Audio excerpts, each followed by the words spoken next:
لكل أبطال وعشاق ومتابعين الملاكمة في العالم العربي، أهلا وسهلا بيكم. جاي لكم النهارده بفكرة جديدة، بس قبل ما أقول لكم إيه هي خلوني أرحب بالبارتنر بتاعي اللي ساعدني في إن إحنا نطلع لكم الفكرة دي، كابتن حسين مصطفى. الراجل اللي لقيت عنده لما اتكلمت معاه لقيت عنده خبرة حلوة قوي في البوكسنج، عن تاريخ البوكسنج وأبطاله، معرفة حلوة قوي عن المدارس بتاعة الملاكمة.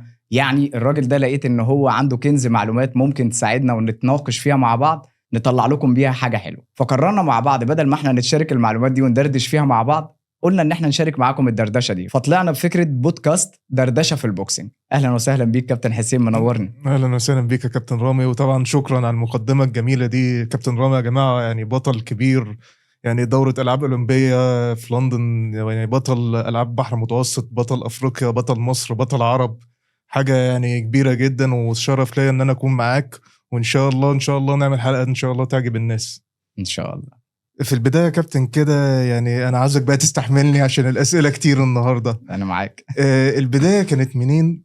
وانت ابتديت البوكسنج في سن كام سنه كده؟ البداية كانت وانا عمري 12 سنة، تهيألي الكلام ده كان سنة 2000 حاجة زي كده. ابتديت الملاكمة محطة عادي هعدي عليها زيها زي بقية المحطات اللي عديت عليها. أنا من صغري كنت بلعب كونغ فو، تايكوندو، كاراتيه، مصارعة، عديت على كل الألعاب دي، فقلت الملاكمة زيها زي يوم قاعدين بجرب وبعمل، كنت هاوي يعني ما خدتش الموضوع بجدية يعني. وبعدين بعد كده بقى غرست فيها، بقى استكت فيها، فبدأت إن أنا اتمرن وبدات ان انا احبها، بدات اطور معلومات عندي في الملاكمه، بدات اقرا عنها، بدات اشوف الكتب اللي كانت عند والدي عن محمد علي وغيره من الابطال. بدات عديت على الملاكمه زيها زي اي محطه من الالعاب اللي انا لعبتها قبل كده زي ما قلت لك، لكن لقيت ان انا خلاص يعني اتعلقت بيها وبقيت فيها واستمريت واحده واحده لغايه لما وصلت بقى في المراحل بتاعتي لغايه المنتخب، ومنها وصلت بقى للاولمبياد الحمد لله. الحمد لله. طب يا كابتن، بالنسبة للصعوبات اللي واجهتك في الأول، طبعا انت انت عارف ان بيبقى في صعوبات كتير، ف وطبعا في حاجات تانية برضو هنتكلم عليها قدام، بس ايه اكتر؟ يعني طبعا موضوع السفر ده اكيد من ضمن الصعوبات. اشرح لنا بقى بالتفصيل موضوع السفر من الشرقية للقاهرة كل يوم عشان تيجي تتمرن ساعة. ده كان موضوع صعب جدا يعني بصراحة، اللي انا شايفه يعني. اوكي، هي بالظبط زي ما حكيت لك قبل كده، موضوع السفر ده كان من اكبر التحديات اللي انا مريت بيها، لان مم. فكره ان انا بسافر من الشرقيه لغايه القاهره انا كنت بركب القطر. مم. ما كنتش بركب العربيات، لان العربيات كانت بقى ريحه البنزين والتراب والحاجات دي كلها كانت مم. بتخنقني، فكنت بفضل القطر ان انا اقعد براحتي كده واوصل براحتي. بس الفكره الضريبه بتاعتها ان هو كان بيوصل 6 ساعات عشان اوصل من الشرقيه للقاهره. انا بقعد 6 ساعات في القطر اوصل لغايه محطه القاهره ست والله ساعات 6 ساعات. ده موضوع يمشي صعب بيعدي جدا. على محطة لازم يسلم عليهم والله العظيم. بعديها اوصل هناك القاهرة، بعديها امشي حوالي 2 كيلو لغاية محطة الباص عشان اركب الباص اللي يمشي بيا محطات برضو لغاية لما اوصل لغاية اتحاد الشرطة الرياضي، علشان بس ان انا اتمرن ساعة. يعني بوصل في حوالي 6 7 ساعات عشان اتمرن ساعة او ساعة ونص ماكسيمم يعني. ده يعني موضوع صعب جدا بصراحة، يعني أنا شايف يعني. طب هل قابلت مدربين رخمين؟ ده يعني من ضمن التحديات القوية جدا على فكرة يا حسين، يعني يعني في فكرة مدرب قفلك من اللعبة بمعنى أصح كده، عشان أجيبها لك من الآخر يعني. هم كانوا بيحاولوا، بس هو طبعا اه. ربنا اكبر من اي شيء. يعني هم مم. حاولوا انهم يعملوا كده، مم. لان موضوع التحديات بتاع المدربين انت فكرتني بقصه. يعني انا في واحد دخلت عليه النادي قبل كده قال لي انت جاي ليه؟ فبقول له يعني ايه جاي ليه؟ جاي اتمرن. قال لي لا خلاص، انت جاي ليه؟ انت بقيت كارت محروق. يا قلت له يعني ايه كارت محروق؟ معلش انا مش فاهم الكلمه يعني. قال لي ايوه كابتن فلان الفلاني قال لي ان انت خسرت في بطوله المحافظه باين ولا بطوله المنطقه ولا مش عارف ايه، فانت جاي ليه اصلا؟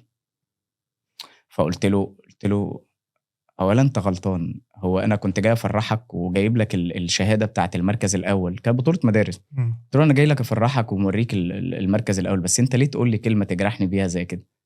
يعني انا مسافر 6 7 ساعات عشان اجي اتمرن وعشان اثبت نفسي، وخصوصا ان انت اللي من بره بقى، يعني مم. ما تعتبرش ابن النادي بتاعهم، لسه ما تعرفتش، فانت اه بتثبت لسه. نفسك وده مم. تحدي. ده تحدي تاني أصلا ده خالص يعني. تحدي كبير من ضمن الصعوبات اللي قابلتني في الاول، انك لسه بتصنع الاسم بتاعك. ولسه جديد بالنسبة لهم. بالظبط. مم. فكل ده، فانت ليه تقول لي حاجه زي كده؟ طبعا المدربين بما انك ذكرتهم، طبعا كان المدربين عندهم ولاد معينين، دول ولادهم في اللعبه، هم بالظبط. عايزين ان هم يعني يخلوهم هم دول اللي موجودين في المركز بتاع اللعب.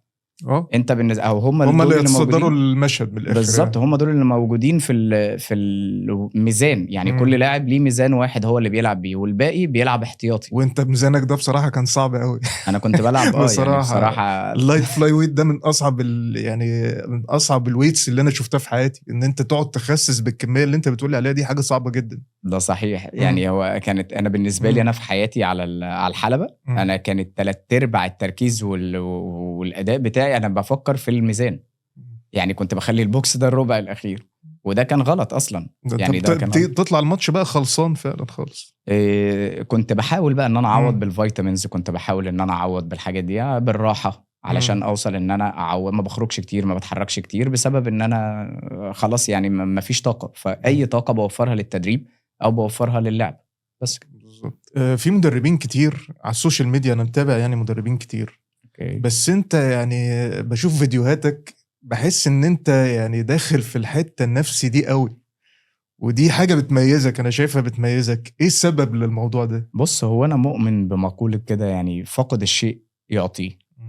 انا في البدايات زي ما احنا لسه بنحكي، انا قابلت حاجات مش قليله، تحديات كبيره، حسيت بأحاسيس كتير من التعاملات مع الناس، فكرة الناس اللي ممكن تساعدك، الناس اللي ممكن ما تساعدكش، الناس اللي بتبقى ضدك، ودول كانوا أكتر. فيمكن علشان أنا حسيت بالأوضاع دي، فدلوقتي لما بلاقي حد محتاج إن هو يتساعد في حاجة معينة، بقدر على قد قدرتي البشرية أقدر أساعده بيها، فبساعده. فالتجارب اللي الواحد عاشها ممكن حاجات أثرت في الواحد نفسيا زمان، من مدربين، من حاجات. يعني أنا فاكر إن أنا وأنا في المنتخب كنت في فترة من الفترات مفيش اهتمام. لما ربنا يعني أراد إن في حد يسندني، ولو حتى بكلمات، ولو حتى بدعم بسيط. وطبعا يعني واحد من اللي بشكرهم كابتن حمادة حسن، اللي دعمني في فترة المنتخب، ويعني اداني دفعة لقدام، ولو حتى نفسيا أثرت وخلتني إنها ساعدتني إن أنا وصلت الأولمبياد. يعني هو أنا بالنسبة لي أنا كان الموضوع النفسي هو رقم 1 في حياتي. فعشان أنا حسيت بالحاجات دي، فبقيت إن أنا أقدرها جدا مع الناس. لما بلاقي إن في واحد بعت لي يقول لي أنا مريت بمرض معين منعني من إن أنا أمارس البوكسينج، ووقفت بعد ما كنت واصل لمرحلة كويسة، بس الفيديوهات بتاعتك أو كلماتك خلتني إن أنا يفضل عندي شغف وأمل إن أنا أرجع أكمل تاني، وأنا دلوقتي تعافيت وحابب إن أنا أشكرك على كذا وكذا. دي عندي بالدنيا.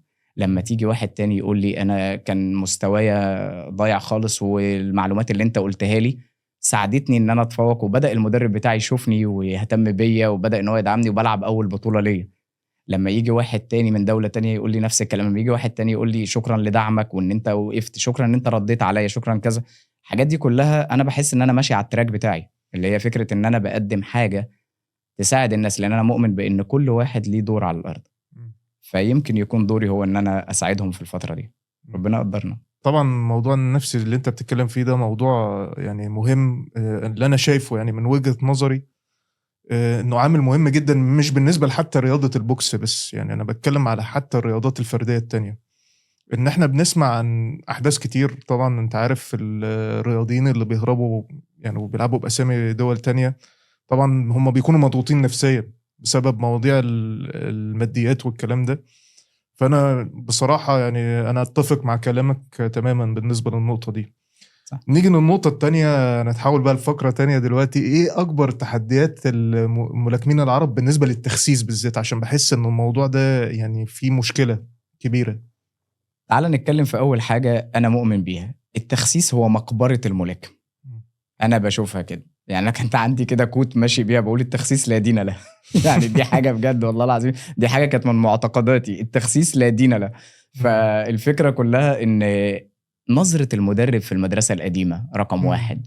المدرب كان يقف كده يبص، انت تلعب كذا، يعني بالتقريب بالويم كده، فاهم انت؟ يعني بص انا بقدرك يعني انت بكيلك بالتقريب كده 70 كيلو يلا بالظبط. انت هتلعب 70، وانت هتلعب 60، وانت هتلعب 48، وانت هتلعب 52. باشا منين انت ما وزنتنيش حتى. يعني انت فاهم الفكره؟ هو كده، هو عنده فكر معين عاوز يعمله، وعنده ترتيبه معينه للاوزان عاوز يدخل بيها البطوله. فبالتالي هو مش فارق معاه بقى انت هتتعب مش هتتعب، هتأدي مش هتأدي. هنا يجي بقى دور المدرسه الحديثه، في حاجه اسمها الانبادي.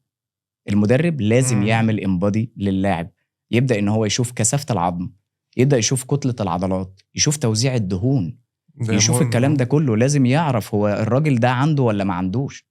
بالظبط. بناء عليه اقدر لو انا عاوزه يوصل لميزان معين، اقدر بعلم التغذية الحديثة اعرف بقى اروح لمتخصص، واحط تحت كلمة متخصص دي خط علشان آه. كل واحد في تخصصه يأدي، بلاش دور اللي هو الوان مان شو، انا بتاع كله.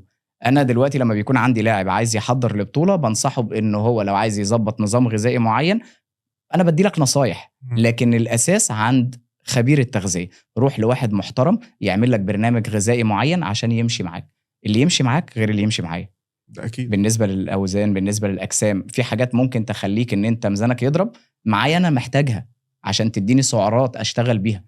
لو أنا خدتها تمشي، لو أنت خدتها لا، والعكس صحيح. فبالتالي علم التغذية مع واحد يكون فاهم صح، ده يظبط لك النظام الغذائي اللي تعرف تظبط بيه الوزن المثالي. عندنا حاجة إضافية اللي هي اختبارات اللياقة. اللاعب ده وهو مخسس، أنا استفدت بيه إيه لو هو ميت تخسيس؟ سؤال مهم قوي. أنا دلوقتي خليته يجيب الوزن، بعمل له اي تمرين لياقه بيفشل فيه، انا مستفيد ايه؟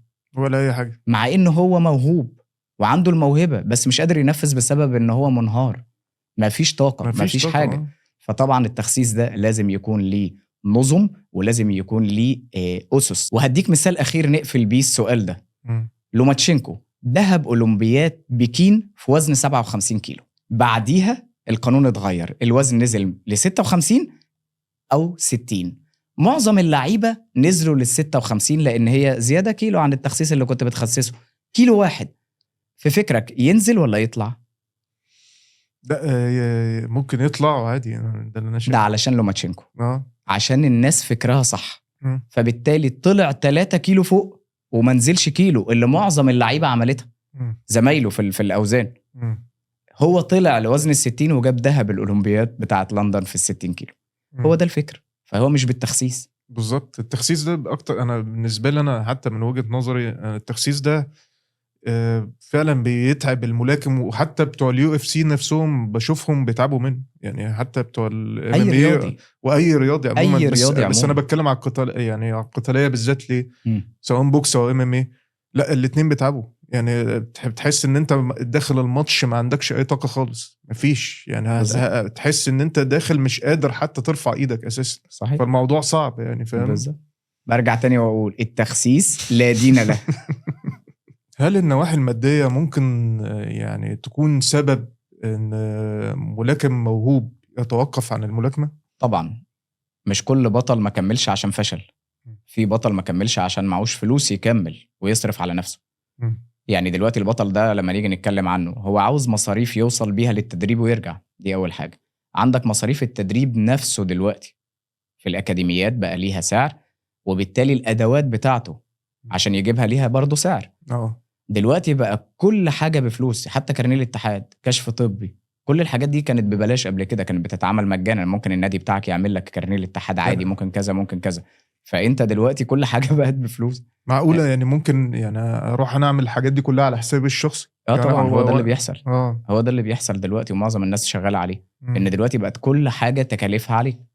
البطل ده مش محتاج ان هو يتفرغ قبل البطوله كام يوم، يتعمل له معسكر كده مغلق عشان ان هو يعرف يستعد لبطوله معينه. طب دلوقتي معظم الشباب بتشتغل عشان تساعد اهلها، وبالذات الناس الملاكمين يعني بتشتغل وبتعتمد على نفسها، وبيحاولوا انهم يحققوا طموحهم والكلام ده كله، انهم شايفين ان الحياه دلوقتي بقى خلاص في التزامات. ده هيعمل ايه علشان يوفر الفكره دي؟ هيوفرها ازاي؟ هيوفر الوقت ده ازاي؟ مش متفرغ اصلا عشان ما هوش قادر. يعني ما هوش مش قادر. متفرغ خالص. بس فهي دي الفكره. فانت لازم طبعا دعم، وانا مؤمن بان الدعم ثم الدعم ثم الرعايه هم اساس بناء القاعده. بالظبط. بس معنى كده افهم من كلامك يا كابتن ان يعني ال4 ميداليات اللي احنا جبناهم دول كانوا عن طريق الصدفه. يعني مثلا احنا بنتكلم عن عبد المنعم الجندي، ده اولمبياد 1960 روما يعني، وكان في المناسبه في الوزن اللي اتقل منك بشويه في الفلاي ويت، جاب برونزيه. وعندنا كابتن محمد علي رضا وكان جايب فضيه اولمبياد اتينا 2004، كابتن برضو محمد الباز وكابتن احمد اسماعيل، كانوا الاثنين جانبيه كانوا جايبين برونزيه. يعني هم دول ال4 ميداليات الوحيدين يعني اللي في موجودين بالنسبه لتاريخ الملاكمه المصري يعني. بص، هو انا مؤمن بان الموضوع اجتهاد شخصي من مم. الدرجه الاولى. مم. وبالنسبه لبعض الناس اللي بتيجي تتكلم تقول انه كان في دعم معين او كانوا مسنودين شويه بسبب وجود حاجه معينه او كذا، انا عايز اقول ان الناس دي اصلا تحدت حاجات كتير جدا. مم. عايز اقول ان الناس دي قابلت تحديات محدش شافها ورا مم. الكواليس. الناس دي اجتهدت وربنا كافئهم وعوضهم عشان هم تعبوا. مم. فيشكروا جدا على الانجازات اللي هي عملوها. ولكن احنا لو بنتكلم فعلا على قاعده مم. بنشتغل عليها، لا، هو احنا محتاجين ان احنا يبقى عندنا قاعده حقيقيه بشغل سيستم معين. لكن مفيش سيستم، هو بيعتمد على موهبة اللاعب نفسه مش ده أكتر خطأ يعني. كبير جدا، فكره الاعتماد على الموهبه بس. مم. كابتن رامي، في مدارس في البوكسينج كتير زي الروسية والأمريكية والإنجليزية. المدارس دي يعني طبعا بيصرفوا على الأبطال بتوعهم، وفي أبطال ليهم كتير حتى على مستوى المحترفين أو سواء محترفين أو هو يعني. اوكي. عكس مثلا كوبا عندنا يعني دولة عادية جدا، مش بتصرف نفس المصاريف زيهم، بس برضو بتطلع أبطال كتير. تفتكر من وجهة نظرك إيه السبب؟ السؤال ده حلو جدا، بس خلينا نقسمه لجزئين. اولا، الدول اللي بتصرف دي طبيعي انها تلاقي ان مردود ليها. طبيعي واحد بيصرف عامل قاعده بنيه تحتيه مظبوطه، عامل نظام معين متكامل، تأهيل، تحليل، تنظيم، كل حاجة مظبوطة، معسكرات خارجية. طبيعي في الآخر إن هو يلاقي عنده أبطال بيوصلوا للاحترافية وبيوصلوا للعالمية بسهولة. بالنسبة بقى لحالة كوبا عندهم الملاكمة هوية وطنية. يعني عارف اللي بيتطوع في الجيش بيرفع العلم، هو ماشي كده بالظبط. الناس بتمشي في الشارع، لما كنا هناك في معسكرات كوبا كانت الناس بنشوفها بتمشي في الشارع بتلعب شادو بوكسنج وهم بيتمشوا. تروح هناك وانت ماشي تحت اي شجره تلاقيهم دقين 4 عواميد كده، والله عاملين العظيم رينج عاملين هناك. رينج بيلعبوا حافيين عادي جدا. هناك اللعبه الشعبيه الاولى هي الملاكمه، فبالتالي دي هويه وطنيه بالنسبه لهم. ده عارف انت اللي هو يعني ده انا. فانت بتتكلم مع ناس ما بتهزرش. تاني حاجه، عندهم على طول اختيار للابطال من الصغر وبيبداوا ان هم ينموهم. مفيش عندهم بقى وحط تحتيها خط فكره ان اللاعب الموهوب لازم انه يكمل. يعني لو اللاعب الموهوب وصل ان هو اختار، وصل ان هو شاف نفسه عليهم، وصل ان هو بدأ يتعنطز كده، ارمي في غيرك شغال بنشتغل عليه. النواحي الفنية، ودي نقطة مهمة جدا عندهم، نواحي إبداعية، الضرب من الزوايا، خفة الحركة، الرأس على الحلبة، الفوت وورك، تحركات الرجلين، الفنتات بتاعتهم، الانبساط وهم بيلعبوا. المدرسة دي بتتميز بان انت مبسوط وانت بتلعب. وده بيخلي جسمهم يعني ده بيخلي جسمهم يبقى سايب على الحلبة، تحس ان هم بيرقصوا كده بالظبط، بيرقص بالظبط على الحلبة، فبالتالي بتخليك ان انت مستمتع. فلما بتستمتع بتعمل اداء عظيم. عندهم الخبرة تراكمية. البطل اللي طلع ده وبقى مدرب، ما هو كان بطل، فهو مثل للي تحتيه فبيطلع زيه يا احسن منه، وهكذا. انا فاكر كان في مدرب كان بيكتب على الحيطة اسماء اللاعبين اللي واصلين لنهائي الاولمبيات ونهائي بطولات العالم. انت فاهم الفكر بتاعهم فين؟ يعني اللي جايب برونزيه ما بيكتبوش. انت فاهم؟ ده بالنسبه له ده فاشل. بالنسبه لهم يعني موضوع حياه وموت يعني. برونزيه اولمبياد بالنسبه له ده فاشل. انا مش هكتبك، انا بكتب اللي بيوصل للنهائي بس. فده الفكر بتاع الناس دي، فطبيعي ان هم يلاقوا اللي هو فكره ان هو عاوز يبني فكره البطل. انت يعني لازم تبقى بطل في اللعبه دي، ان دي زي الهويه الوطنيه بتاعتنا، ما عندكش اوبشن تاني. ما عندكش اوبشن تاني بالظبط. كابتن رامي، ايه سبب تفوق مدارس شمال افريقيا زي المغرب والجزائر تحديدا في الفتره الاخيره دي؟ اولا، دعم اتحاد واضح جدا، معسكرات خارجيه منتظمه، احتكاك اوروبي بيساوي ان اللاعب عنده خبره دوليه. ما عندهمش مشاكل في الاتحاد، ما عندهمش اعتماد على المواهب فقط، ما عندهمش حاجات بتأثر على اللعيبه بالسلب ولا تبين ان هو ما فيش دعم. بالظبط. يعني عارف المغرب كده، والخطة أو الملف اللي هو معمول بتاع الكورة، اللي هو فكرة اللي هو الدعم والتأهيل واللي شغالين عليه من سنين وبيجنوا ثماره دلوقتي، شغالين عليه برضو في البوكسينج نفس الكلام بالظبط. وبالتالي بيحصل إن في بطولات عالم بتحصل، في أبطال بيتوجوا في الفترات الأخيرة أكتر من زمان. كل الحاجات دي شغالة، فطبيعي مدام بتتعب هتلاقي، مدام بتشتغل وبتحط نظام مظبوط لازم إن أنت تلاقي ليه مردود. انا فاكر ان هم من زمان هم مميزين في الاوزان الخفيفه قوي، يعني هم دايما في الاوزان الخفيفه عندهم ناس مميزه يعني. هم المتميز كان بيطلع في الاول يعني في اي وزن. حاليا هم ممكن يكونوا مركزين على فئه الاوزان الخفيفه. يعني مش مركزين في التقيل قوي متهيألي يعني ليه؟ ما انت عندك البطله اللي هي المغربيه خديجه دي، ما هي جايبه ذهب العالم هي في فوق التقيل. التقيل. لا انا ما كنتش اعرف المعلومه دي. بالظبط. فهي اه الفكره كلها كده. البطله الجزائريه ايمان خليف. ايمان خليف. ايمان خليف اه بالظبط. فنفس الفكره، مش وزن خفيف. فالفكره هنا هو مش فكره اوزان قد ما انها نظام بيتحط للفئات الوزنيه كلها، معسكرات، احتكاكات، تدريبات، تغذيه، فريق فني متكامل. مفيش حاجه اسمها ان المدرب ده واحد هو عشان اوفر فبيعمل كل حاجه. ده بالظبط متواجد في ماشيين اماكن تانية، لكن عندهم هناك تخصص. ماشيين ببلان معينه وماشيين يعني كل واحد يعني في التخصص بتاعه، فالموضوع دي بالنسبه اهم لهم نقطه، اسهل. دي اهم نقطه يا كابتن اه حسين، اه التخصص. اه لازم. التخصص. انا فاكر ان انا وانا في مره في بطوله العالم، إيه، كنت مخلص الماتش محتاج ان انا يتعمل لي ريكفري. انا نازل من الماتش متكسر، انا كنت بستخدم اسلوب الهاي جارد، فبقفل ايديا على وشي دايما، فالضربات كلها بتيجي فين؟ في الريست، في الكوع، في الكتف، في عضله البايسبس، في الترايسبس. الدراع بنزل من الماتش عامل كده، مش قادر ارفع ايديا، فانا محتاج ان انا اعمل ريكفري، تدليك. بالظبط. رحت لواحد من الفرق التانية مدلك، قلت له انا هدفع لك وتعالى اعمل لي تدليك عشان انا محتاج اعمل ريكفري. طب لو انا معيش بقى ان انا ادفع الحاجات دي من جيبي، انت واخد بتتكلم بالك جد كده؟ ولا بتهرج والله ولا؟ العظيم زي ما بكلمك. انت عاوز تفهمني ان انت بتدفع فلوس من جيبك للمدلك بتاع كوبا عشان يعمل لك زي مساج في دراعك عشان اعرف اكمل عشان مشوار. تعرف تكمل المشوار بتاعك. ما هو انا هعمل ايه طيب؟ ما انا يعني انت متخيل؟ طب اقول لك على حاجه، انا في المركز الاولمبي، واخد بالك، علشان كنت كل كام يوم لازم ان انا بوصل، كنت بتمرن متوسط 5-6 ساعات في اليوم. فعلشان اوصل ان انا بعد يومين 3 لازم بيحصل لي اصلا العضلات كلها بتتفرتك، جسمي كله بيتبهدل. جسمي كله بيتبهدل عشان ان انا اوصل ان انا اعالج ده، لازم ان انا يتعمل لي ريكفري وتدليك. ما كانوش بيوفروا لنا مثلا في الاتحاد ان هو بشكل دوري مدلك كل اسبوعين ولا كل شهر، ما يفتكروا ان نجيب لكم واحد مره كده. عايز اقول لك كان سريع جدا، اللي هو انت ما بتلحقش العضله اصلا ترتاح. فانا علشان اهتم بنفسي وعشان اعمل حاجه، انا محتاج ان انا يتعمل لي مساج معين، محتاج ان انا اخد حقي ووقتي في المساج عشان ان انا جسمي يرتاح، فالعضله تقدر تشتغل تاني. فبقيت اجيب واحد من الفرق التانية علشان ان هو ادفع له من جيبي الشخصي، علشان ان هو يعمل لي الريكفري بتاعي، علشان اقدر ان انا اكمل. يعني حاجة والله بجد. يعني الموضوع ده فعلا زي ما بيقول لك كده، هم يضحك وهم يبكي. فعلا موضوع صعب جدا، والواحد يعني مش متخيل ان الكلام ده بيحصل لحد دلوقتي. يعني انا مش قادر اتخيل يعني احنا دلوقتي في سنة 2026 وبيحصل الكلام اللي انت بتقول عليه ده. موضوع صعب. مفيش فكرة جهاز فني مم. متكامل.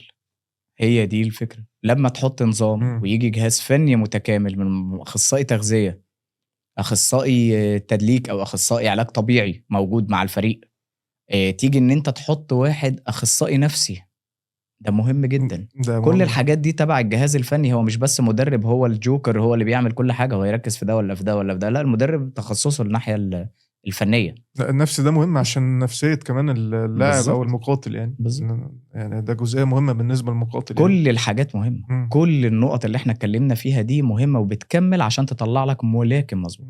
انت بتشوف اوزيك وهو بيلعب، جوشوا وهو بيلعب، فلان وهو بيلعب، بتلاقي معاه مدرب واحد؟ لا. بتلاقي 2 3، لا مش اقل من 6 7. 6 الجهاز 7 بالظبط. الفني جهاز فني متكامل، واحد اخصائي ده، واحد ده، واحد ده، متخصصين كل واحد في مجاله. انت بتلاقي اصلا في النواحي الفنيه في مدرب هيد كوتش، وفي مدرب تحته للبادز، واخد بالك انت، وفي مدرب تاني للاحمال التدريبيه. اللي فوق ده الهيد كوتش، ده الماستر، ده اللي ده غير بيشوف بيبقى الناحيه معاهم الملاكم. الكات مان والحاجات دي كلها، والناس دي كلها بيبقوا معاهم في الكورنر كل برضه. ده معاك في الكورنر علشان ان انت تعرف ان انت والكات مان ده برضه تتعامل. مهم عشان لو اتعورت مثلا او حصل لك اي مثلا اصابه في وسط بالظبط. الماتش ما ينزلش الدم في عينك، الكلام ده بالظبط. كله فاهم. بالظبط. فده برضه من ضمن برضه الستاف بتاعك اللي بيبقى موجود يعني في الكورنر. بالظبط. كابتن رامي، تعالى دلوقتي نخش على فقره اسئله الجمهور. ماشي. وانا واحد من الجمهور. اكيد. دايما عندي تساؤل كده بالنسبه للهيفي ويت بالذات. يعني تحس ان الهيفي ويت في فتره السبعينات كان في متعه، كان في شغف اكتر من كده. يعني دلوقتي تحس ان معظم الفايترز شبه بعض، او استثنينا يمكن ألكسندر أوسيك، يعني هو ده الوحيد اللي فارق. وبرضه هو يعتبر مش هيفي ويت، يعني هو طلع من الكروزر ويت. انت ايه رأيك في الموضوع ده؟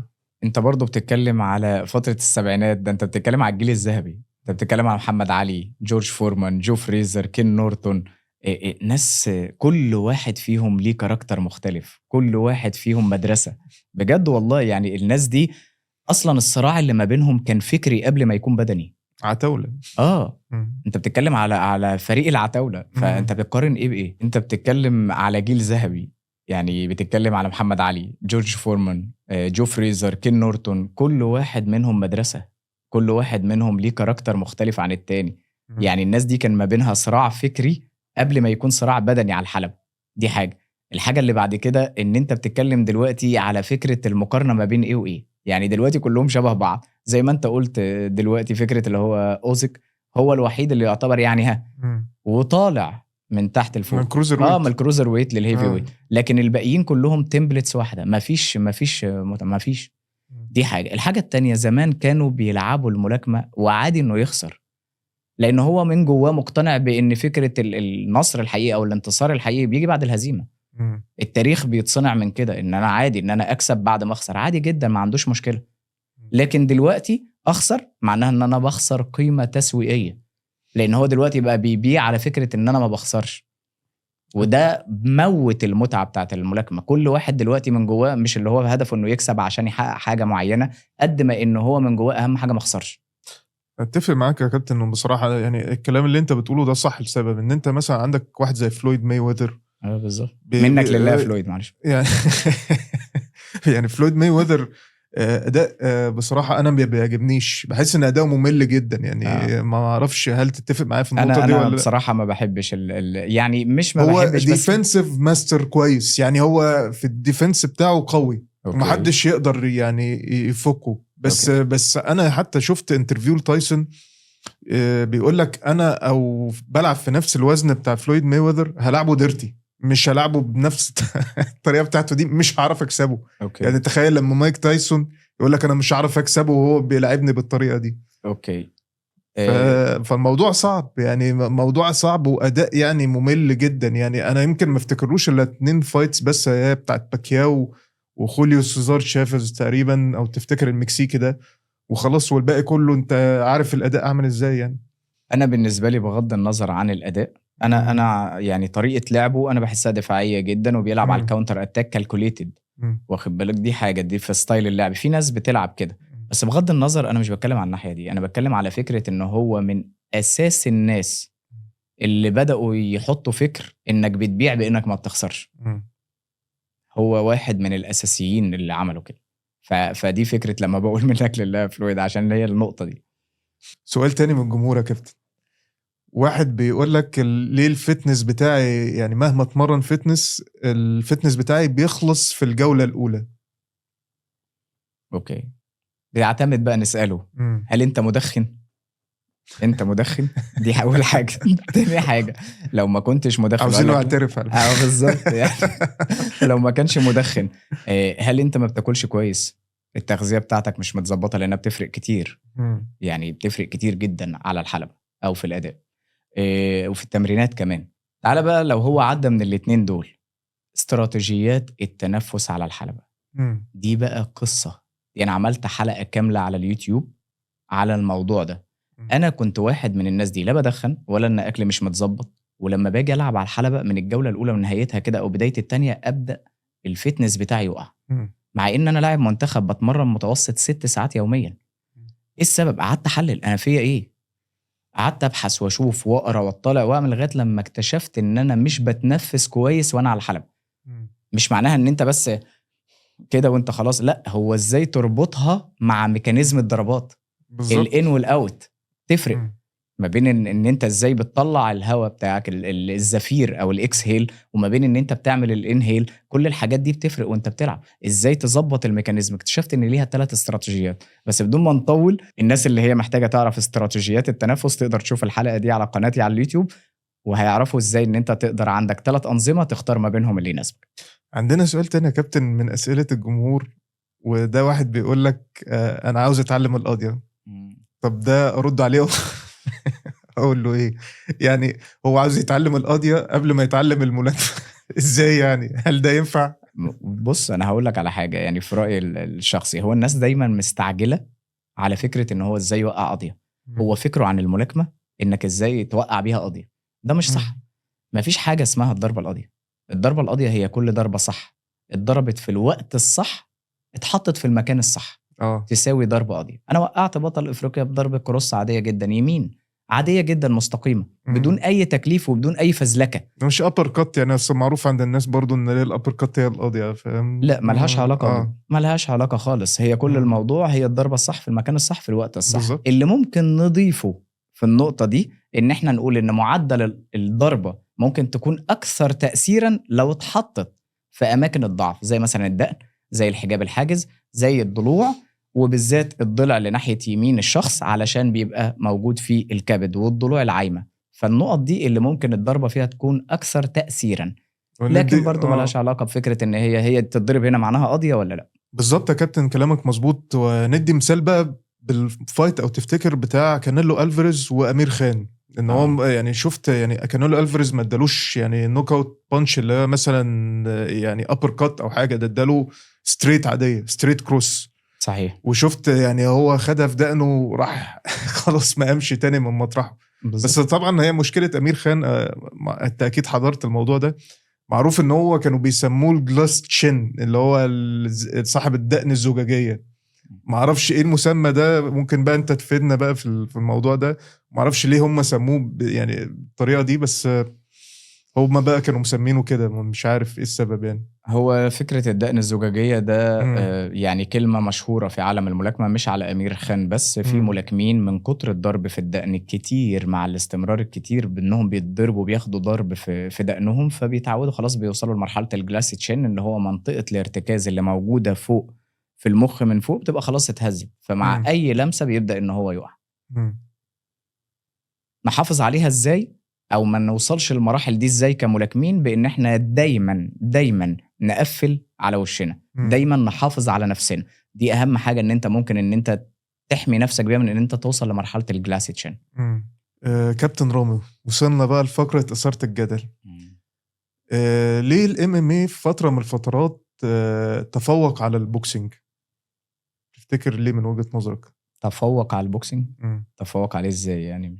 يعني أنا شايف إن الMMA عموما، يعني رأيي الشخصي أنا ما بعترفش بيها إنها رياضة صراحة. يعني أنا بعترف إن الملاكمة رياضة، المصارعة رياضة، الجودو رياضة، تايكوندو رياضة، لكن الMMA أنا بحسها إنها خناقة شارع. ده أولا، ده رأيي الشخصي، قد يتفق معايا البعض وقد يختلفوا، حقكم.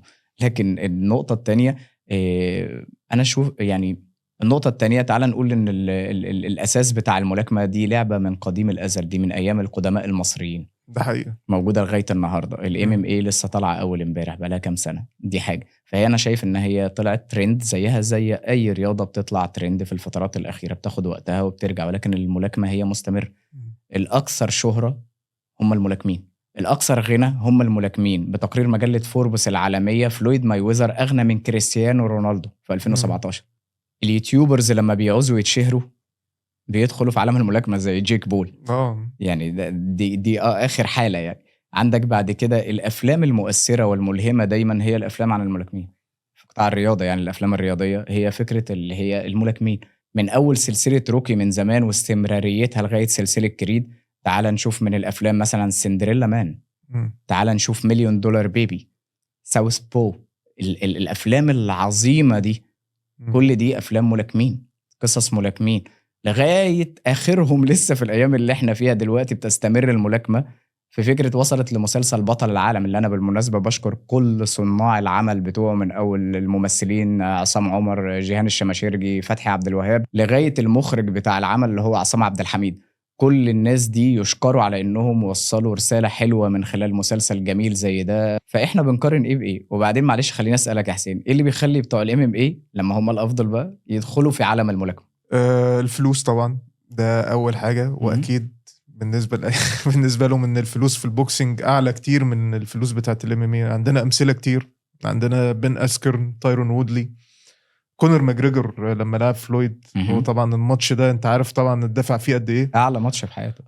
عندك فرانسيس انجانو لما لعب تايسون فيوري وعمل، انا في رايي الشخصي عمل معاه ماتش قوي جدا، ومتهيألي ان هو كان ممكن يكسب تايسون فيوري. وطبعا هو عمل فلوس قد اللي هو عملها في الام ام اي 100 مره بكتير بالظبط في ماتش واحد. في ماتش واحد، فاهم. وهو نفسه يعني خلاص هو كان بيفكر اصلا جديا ان هو يحاول بوكسنج على طول. ده غير طبعا من الاساسيات بتاعت لعيبه الام ام اي اصلا، او من التولز بتاعتهم الرئيسيه وقويه جدا هي البوكسنج. عندنا مثلا مثال إيليا توباريا، كونر ماجريجور شماله كانت قويه جدا. عندك مين تاني؟ فرانسيس انجانو فرانسيس انجانو نفسه معظم النوك اوتس بتاعته كلها يعني بايديه بالظبط. فهو يعني الايد دي تول مهمه جدا بالنسبه للفايتر الام ام اي، فلا غنى عنها. ومفيش لاعب ام ام اي بيستخدم رجله بس اصلا. بالظبط، ده اللي انا بكلمك فيه. فهنيجي بعد ده كله بقى ان نقارن الملاكمه باي لعبه تانية يعني. معلش بالزبط. عشان مش رياضتي، بس انا بتكلم بالارقام والتحليل. بالظبط. بس وصلنا بقى الفقره الاخيره بتاعتنا كابتن رامي، فقره الحكايات. اوكي. انا كنت متابع سلسله حكايه بطل اللي انت كنت عاملها فريل صغيره كده عندك على البيج، وعجبتني جدا قصه الملاكم من النميبي لما حكيتها وقلت ان انت يعني اتهزمت منه في ماتش وكان كسر لك ضلعك وكانت مشكله كبيره، ورحت انت مقابله بعديها ب4 سنين. احكي لنا بقى القصه دي يا كابتن. بص، هو يعني انا كنت حكيتها فعلا في حكايه بطل اللي هي الريلز او القصه بتاعتي اللي هي وصلت بيها الاولمبياد. هيلاقوها الناس، هتلاقيها على البيجز. الفكره في ان انا لما قابلته وانا صغير، هو كان بيستعد للاولمبياد بكين. هو كان متاهل اوريدي وطلع. هو جاب 5 اولمبياد بكين في الدوره دي. لما لعبته كنت لسه اول بطوله دوليه ليا، وكنت اصلا تحت السن يعني بشارك فيها كده من باب الاحتكاك. بس الظاهر الاحتكاك كان قوي شويه فاثر فيا. فكسر لي ضلعي وانا بلعب لسه.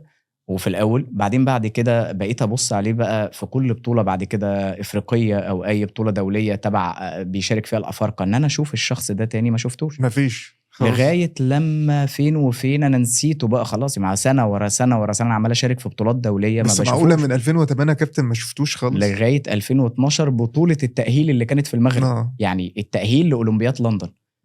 وانا داخل هناك فدخلت في مرحله الوزن، لقيت ان ببص جنبي كده الناس كلها من الفرق كلها، ببص جنبي كده لقيته موجود واقف. حتى كان ورايا زميل ليا في الوزن اللي بعدي اسمه محمد. قلت له يا محمد شفت الواد اللي جنبنا ده؟ قال لي ايه؟ قلت له ده اللي كسر لي ضلعي في 2008. قال لي يا راجل بس دراعه مسمار. قلت له ايوه انا عارف. سبحان الله بيطمنك بالظبط. واخد بالك سبحان الله في بتاع 10 20 واحد في الوزن. هو حظك بقى ان انت القرعه عجبتني معاه في الماتش ده. حتى انا فاكر في الكومنتس لما والله العظيم سبحان الله على ترتيبات ربنا. بجد بجد بجد هي حاجه دراميه فعلا، ولكن ده اللي حصل بالملي. ولدرجه ان في ناس كتبت لي في الكومنتات لما انا حكيت بقى ان انا لما جيت لعبته وقعته قاضيه وانا بلعبه، اديت له كروس. دي اللي كنت بحكي لك عليها في السؤال فات، ان انا اديت ضربه عاديه جدا لما كنا في سؤال القاضيه بتيجي ازاي وكده. هي الضربه صح في المكان الصح في الوقت الصح، جت مظبوطه. وقع قاضيه شالوه على نقاله من على الحلبه. في اللحظه دي لما انا بحكي القصه دي، في واحد في الكومنتس بيقول لي بس دي اخراج محمد سامي يا كابتن. قلت له والله العظيم هي جايه كده، يعني هي مرسومه كده. يعني هو الموضوع باين درامي جدا، ولكن هو ده بالظبط اللي حصل. ما قابلتوش ولا بطوله غير في التأهيل لأولمبياد لندن، واحنا بنلعب الماتش اللي هيكسب فينا هيروح الأولمبياد، واللي هيخسر خلاص مفيش فرصة تانية. فسبحان الله. ولكن يعني الحمد لله كأنك بتحكي لي فيلم والله. بالظبط هي حاجة درامية جدا. يعني ينفع محدش يسرق الفكرة. بقول هو محدش يسرق الفكرة. ده فعلا والله ينفع بجد. يعني قصة تعمل مسلسل يعني والله. ربنا يسهل ان شاء الله. والله حتى مسلسل يعني قصير 10 حلقات او حاجة ان شاء الله. والله بجد يعني لا قصة والله جميلة يعني بجد. الحمد لله. بما اننا بقى انت فتحت معايا في الحاجات اللي هي الحكايات والكوميديا والحاجات دي كلها، فتعالى بقى ان احنا يعني انا اسألك، قول لي بقى بما انك دخلت في مجال البوكسنج وتعلقت بيه وعشت جواه كتير، اكيد قبلك موقف كوميدي، احكيه لي. بص بقى يا سيدي، الفايت ده تحديدا كان في سيزر بالاس 93 في نوفمبر. وكان الفايت ده كان قوي جدا، كانوا بيلعبوا على الWBA والIBF. اوكي. كان يعني ايفاندر هوليفيلد وريديك بو عاملين ماتش قوي جدا والاثنين كانوا بيطحنوا في بعض. فنشوف واحد بقى اسمه جيمس ميلر بينزل عليهم بباراشوت وبيوقف الماتش كله وهم بيلعبوا من الجولة 7 لمدة نص ساعة. ايوه. وجيمس ميلر ده اتضرب ساعتها علقة من الشرطة ومن الجمهور ومن الكورنر بتاع ريديك بو، يعني كل الناس قاعدة تضرب فيه. نزل بقى بقول لك في وسط الحلبة بوظ لهم الماتش يعني فاهم. متخيل الاثنين كانوا شغالين بقى مع بعض وعلى تايتلز وبتاع وهيفي ويت، فالموضوع كان صعب جدا فاهم. كويس انهم كملوا الماتش اصلا، ده كويس. فطبعا لا كان موقف كوميدي بالنسبه لي يعني اول مره اشوفه يعني او يحصل قدامي يعني. انت ما شفتش انت القصه بتاعت اللي ضربت نحكيها في حلقه تانية طلعت ضربت اللي بيلاعب ابنها بالشبشب على الحلقه، ما شفتهاش. خليها الحلقه الجايه. على فكره يا كابتن في موقف انت حكيته لي كده عن شهاده انت واخدها بس احنا عاوزين بقى نشير القصه دي مع الناس واحكيها انت بنفسك. طب وليه الفضايح يعني؟ انا اتحدى اي واحد خد شهاده مكتوب عليها افضل مهزوم مبدئيا يعني. انا اول مره اسمع عنها دي. يعني ايه افضل يعني جديده بالنسبه لي. افضل مهزوم مكتوبه كده والله العظيم، افضل مهزوم. فالقصه ان انا كنت في بداياتي لسه وانا صغير وبلعب ماتش في بطوله محليه كده، وبعدين وانا بلعب فطبعا انا اكسب ولكن ما كسبونيش عشان حاجات معينة كده عندهم، تفاصيل مش حابب ان انا اتكلم فيها كتير، بس هم رفعوا ايد الولد التاني وانا كان باين ان انا الافضل على الحلبة. فالمدرب راح قال لهم يعني خسرتوه وبتاع والكلام ده كله، هو ما يخسرش وبتاع، فيعني ادوا له شهادة تقدير بتاع الكلام ده كله. فالفقيق بقى اللي هو يعني العبقري اللي جه يكتب الشهادة قال لك لو كتبت احسن لاعب، الظاهر يعني انه هيقول لك طب ازاي احسن لاعب وهو اصلا خسر في البطولة دي. فحتى انا كنت حكيت ان في كذا بطولة في الاول خسرتهم قبل ما انطلق وبتاع، دي واحدة منهم.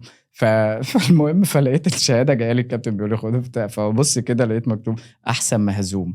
فاللي هو يعني العبقري اللي كتب دي يعني ايه الفكرة؟ يعني هو بيزرع حاجة، اصل الموضوع ده نفسي بحت يعني لولا ان انا الحمد لله يعني ربنا كرمني وقدرني وخلاني ان انا اتخطى حواجز حاجات نفسية زي دي. لكن لما واحد ياخد شهادة مكتوب عليها احسن مهزوم، شعوره هيبقى ايه؟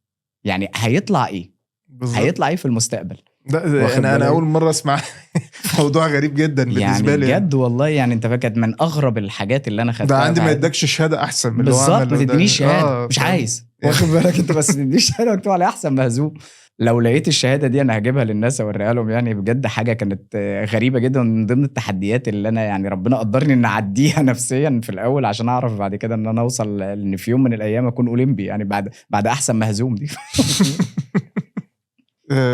نيجي بقى للسؤال الاخير معانا في الحلقه النهارده يا كابتن. يعني في سؤال يعني دايما برضو بيدور في دماغي، ليه دايما الابطال المصريين رغم ان هم دخلوا كذا دوره اولمبيه، في كذا بطل دخل كذا دوره، واحد مره واثنين وثلاثه، ومع ذلك يعني برضو ما قدروش يحققوا اي انجاز او اي ميداليه في اي دوره من اللي دخلوا؟ والله انا في اعتقادي فكره ان لاعب رياضي يدخل دوره والتانية والتالتة وما يحققش، اعتقد يعني مش هيبقى فكرة اللي هو التأهيل ولا التجهيز ولا التكنيك ولا الكلام ده كله، قد ما ان هي فكرة نفسية بحتة. انا بشوف ان هو جواه قانون الاستحقاق مش مفعل، عشان النواحي النفسية دي بقى انا ايه يعني بركز فيها شوية. هو من جواه في حاجة قافلة، في حاجة موقفة فكرة الاستحقاق بتاعه عن انه هو يكون ياخد الميدالية الأولمبية.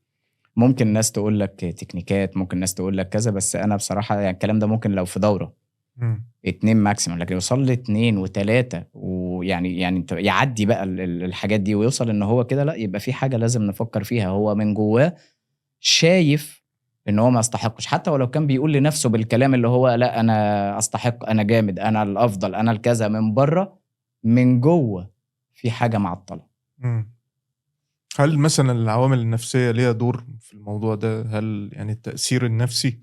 عشان ده برضو بحس ان هو مش موضوع خاص بالملاكمين بس، ده خاص يعني عموما بكل الرياضات الفردية، يعني اللي بحسه كده. يعني انا قلتها لك من شوية في سؤال فات، فكرة ان في جهاز فني متكامل. قلت لك ان لازم ضلع اساسي موجود هو الاخصائي النفسي. لازم يعني حد متخصص في النفسيه، مش اي حد، النفسيه حتى بتاعت الرياضي، مم. يعرفه قيمته يعني ايه من جواه، هو طالع بيعمل ايه على الحلبه، هو بيتعامل ازاي مع الشخص اللي بالظبط. قدامه، انت مين. انا يعني في حاجه كده كنت بشوفها دايما في نظره اللعيبه اللي بتلعبنا، هي نظره الفوق. اللعيب الاوروبي هو بيلعب، او اللعيب اللي كذا الكبير اللي هو بيلعب من الدول العظمى، عشان كده انا كنت ذكرتها في حلقه برضه على اليوتيوب، قلت ان مم. الدول العظمى ليه دايما ترتيبها في الميداليات اكبر. هم بالظبط. اللعيبه بتاعتهم واخدين الروح بتاعت انا الافضل، انا الاقوى، انا الاحسن، من جواه بقى ومصدق، وقانون الاستحقاق مفعل عنده. مم. اللاعبين بتوعنا اللي بتيجي مجهودات فرديه، مم. لكن الطبيعي او العام تلاقي اللاعب بيكسر الدنيا في المكان بتاعه، في الاطار بتاعه، مم. يطلع براه ويوصل للنواحي العالميه يحس ان هو اقل. مم. دي حاجه نفسيه بحته لازم ان الناس تشتغل عليها. مم. المواضيع دي لازم وزاره الشباب والرياضه ولازم الاتحادات تشتغل على النواحي النفسيه، يعرفوا الناس احنا مين. هل هم مثلا بيكتفوا يعني بألعاب الأفريقية أو مثلا بالبطولات العربية، مثلا هدفهم ما بيزيدش عن كده؟ اللي انت بتتكلم فيه ده ناحية اه. تكنيكية، او ان اه. هو بيعرف يلعب على مستوى العرب، اه. بيعرف يكسب الافارقة مم. بس. لكن انا بكلمك على اللعيبة اللي بتوصل انها بتحقق ميداليات في بطولات دولية زي الحزام الذهبي، زي بطولات عالمية، زي بطولات دولية، مم. وبعدين يجي في الاولمبيات يقف عند المحطة دي. دعم النفسي أكيد. اه. بالظبط، مم. عقدته دور الثمانية. مم. فاهم الفكرة، اللي هو اه. المربع الذهبي دايما يقف عندها. ده لازم ان هو يتشاف، لازم ان هو يحللوه نفسيا، يعرفوا هو الفكرة عنده في ايه ويعالجوها، بعديها تتحقق الميدالية. بالظبط كده. وبكده وصلنا لنهاية حلقتنا. أتمنى الحلقة تكون عجبتكم، وإذا يعني الحلقة عجبتكم قولوا لنا رأيكم في الكومنتات. وما تنسوش لو عندكم اي اسئله حابين ان احنا نطرحها في الحلقات اللي جايه، يبقوا سيبوها لي على البيج بتاعتي في اسكو اولمبيان، او على صفحه كابتن حسين في ارينا توك. نشوفكم على خير. تشاو.